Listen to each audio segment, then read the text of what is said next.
theme of this conference is transformation, and that's something we can tend to think of as a process or a journey, and one that we often don't realise we've been on until we find ourselves in a different place as a different person and look back. I can tell you the exact moment that my life was transformed. It was 12:50 p.m. on Monday the 20th of January 2014.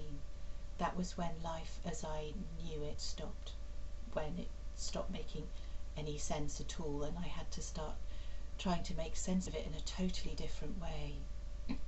So there has been a journey, still is a journey, but it started at that exact moment, and that was the moment that my son Dan died.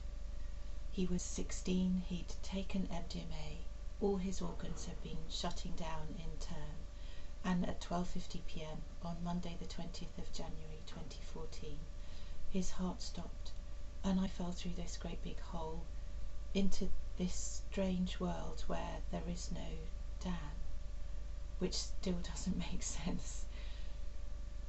Let me introduce you to Dan. Dan was my bright, big-hearted, chatty younger son. Everybody liked Dan. You just couldn't help yourself. He could be so annoying, but he was annoying in the most funny, endearing kind of way. He just loved being friends with everyone, and he was really good at making friends with everyone. He was overwhelmingly voted prom king at the end of his year 11. Everybody loved Dan. Let me introduce you to Dan's trainers.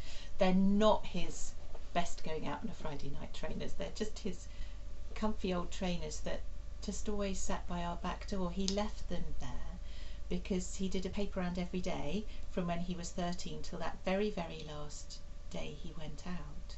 And he'd leave his trainers by the back door so that when he crawled out of bed half asleep first thing in the morning, he could literally just walk into his trainers, out the back door on his bike, and off he'd go on his paper round. Most of the people on his paper round were these old ladies, and he was so fond of his old ladies. He used to talk about my old ladies. He used to run them little errands, or he'd stop and have a chat. So he'd gone into sixth form at school, and he was doing really well. He'd been in the school production just before Christmas. He'd signed up as a bone marrow donor. Best ever parents' evening, undiluted praise. He'd been going out with his lovely girlfriend Jenna for more than 2 years. He was in a really good place. Got to January, came home from school on Friday and said, oh Mum, there's a party tonight, is it alright if I go? So I asked all those mum questions, where would it be and who'd be there and when would he be home, and there were things about it that were a bit unusual, but not so unusual. There was a bit of toing and froing about this party and whether it really was or wasn't a good idea, and in the end I said yes. So what he always used to do before he went out was that he'd come and find me, and he was a few inches taller than me, so he'd bend over so that I could give him a big hug and a kiss and say, I love you, Dan, and he would say, I love you, Mum, I promise I won't die. It was just a silly joke he always made, but that was the last thing that he ever said to me, ever, because it wasn't a party, it was an illegal rave, it was miles away from us, there was MDMA in the mix, and it didn't end well for Dan. What did it for Dan was that the little bag that he got was, it turned out, 12 times stronger than had caused fatality in the past. One of the risks with illegal drugs, that unknown quantity. So he was fine for a couple of hours, then he collapsed. He was rushed off to hospital. We had the police knock at the door, raced there as quickly as we could, and spent the next 2 days in intensive care watching him die from multiple organ failure. When that happened, I realised a lot of things. The first was, if something like this could happen to someone like Dan, then it could happen to anyone. The second was, I had to do anything I could to stop that. There's a saying, and I mean it's a very well known saying and very well used and very good one, but that you can't choose what happens to you, but you can choose how you respond. And it's really important to hold on to that, especially when bad stuff happens. But I have to say, for me, at least in those early days, it never felt like a choice. How could I not do absolutely everything in my power to stop any harm happening to anybody else's child when I'd seen how easily it could happen? It was a very visceral thing. I felt like Gandalf on the bridge in Lord of the Rings, if you know the story, facing the monster, the Balrog, banging his staff down on the ground and shouting, "You shall not pass. You've got my son. I'm darned if I'm going to let you get anybody else's." So not very nuanced at this stage, but overwhelming. And it was just a matter of days, literally 8 days, before we'd set up a drugs education charity in Dan's name, the Daniel Spargo-Mabbs Foundation. I guess in these situations you do what you can do, and what I did was education.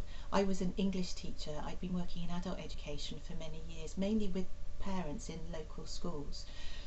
By the time Dan died, I was managing a department of about 50 teachers, coordinators, managers, working quite broadly across education within the local authority. And I had a lead national role as well within my specialism, family learning. So I knew lots about teaching and learning. I knew about developing a creative curriculum, networking, partnerships, strategic planning. I knew how important it was to measure and evaluate impact and to work from an evidence base. I didn't know enough about drugs or about drugs education, but I did know how to learn. After all, I was in the business of lifelong learning, and thankfully I'm pretty good at learning stuff, and I was unnaturally motivated. So I spent that first year reading and researching and talking to everybody I could in the sector, and I was fortunate to be given some really good introductions to some very key people early on, which was so useful. I found out what the evidence base was for what works and doesn't work in drugs education. I found out what was out there already and where the gaps were, and it turned out these were huge. There was so little available for schools in the way of really effective drugs education and support. And schools were under such enormous pressures in terms of timetables and budgets. So what was happening was incredibly patchy and increasingly being squeezed out.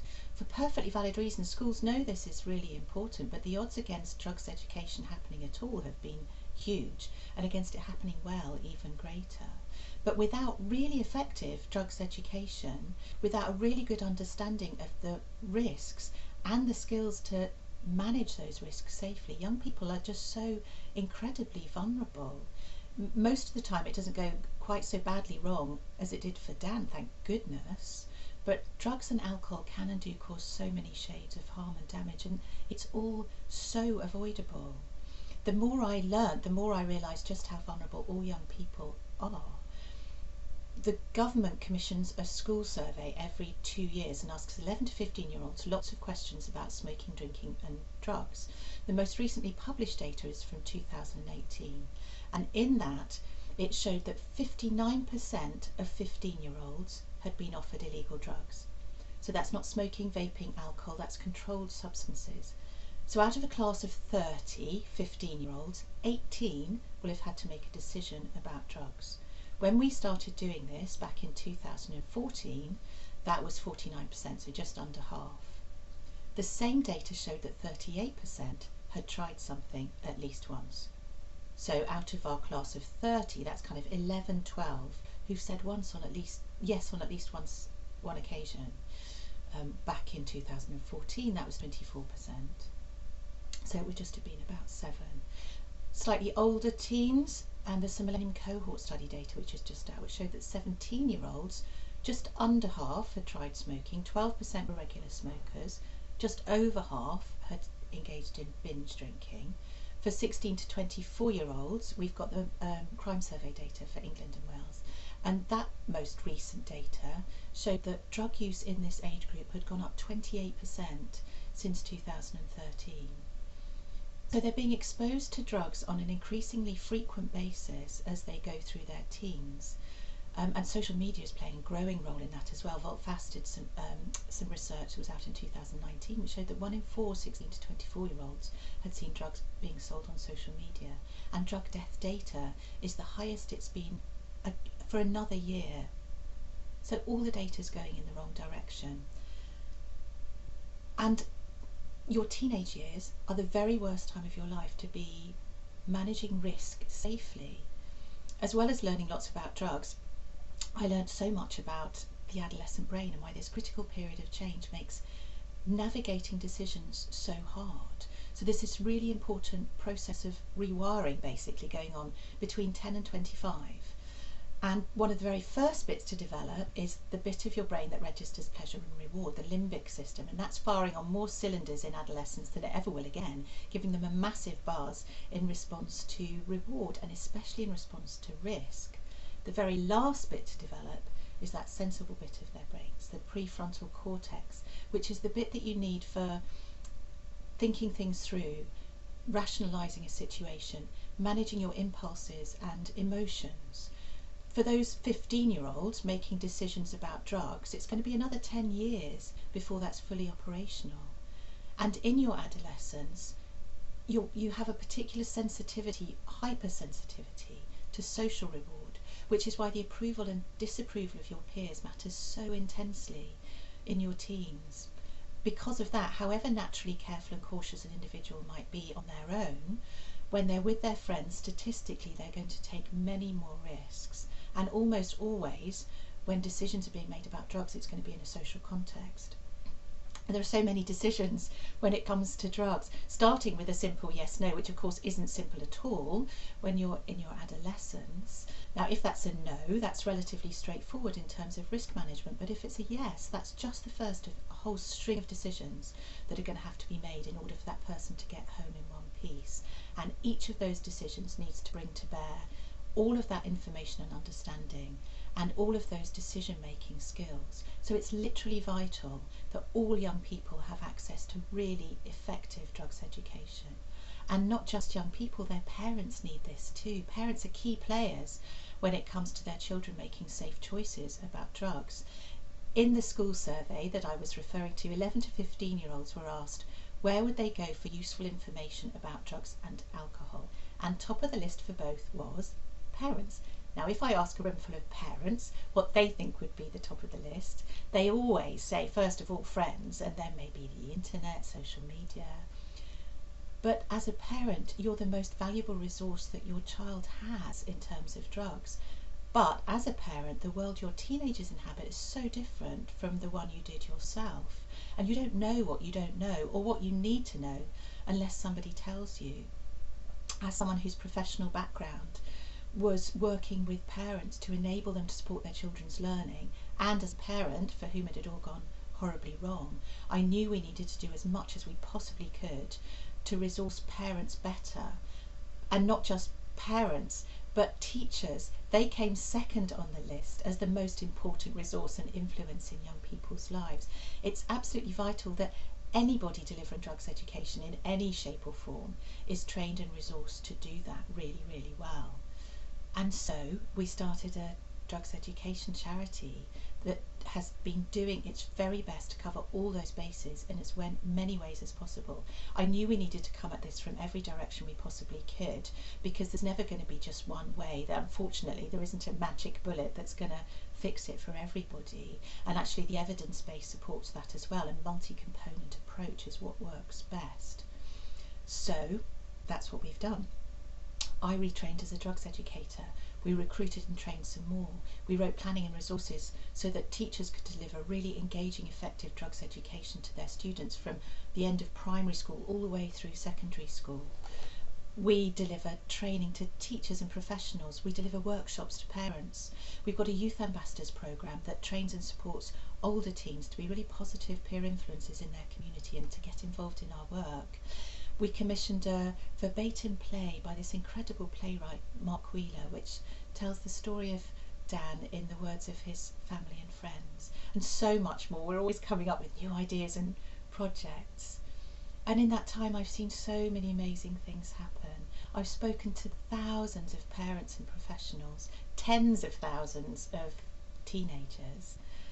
The play was published by Bloomsbury in 2017. It's been touring professionally around schools since then as a theatre and education production. It's been studied and performed by young people literally around the world. It's been made into a film. It's just been chosen as a GCSE drama set text. I've done more media interviews than I can count, and I've just written a book for parents that's going to be published on the day that Dan was born in May, be his 24th birthday. And I've called it I Wish I'd Known, because it's literally everything that I wish I'd known before Dan died. And so here I am. Fiona transformed. I'm the director and founder of a drugs education charity that's grown and grown from the very, very start. I'm a drugs educator, storyteller, soon to be published author, and I'm still Dan's mum. I just don't have Dan, and that makes all the difference.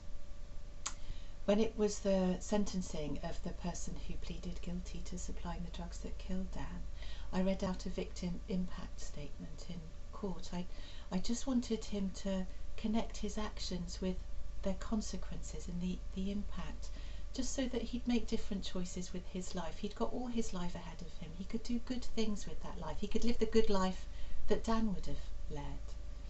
And I tried to explain this inexplicable loss. I said, from the very moment that you know you're expecting a child, everything in you is focused on this tiny new little person.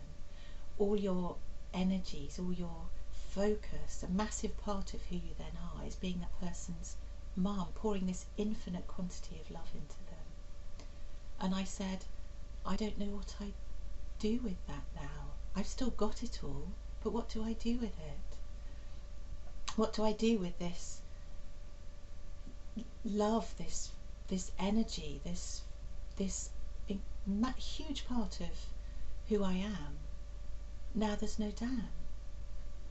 But now I know this is what I do. I do the foundation. Everything I do in and through the foundation comes from the love I have for Dan.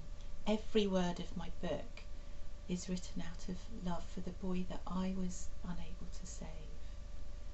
You can, and I have to say, it helps me enormously, hugely, to have something really positive to do, to be able to make this bad thing do as much good as it possibly can, to make it make a difference, to do for others what I can't do for Dan. You can only do what you can do, and sometimes there's nothing that can be done. But if there is, and you can do it, however tiny it is, then that is such a gift and such a blessing, and it's transformative.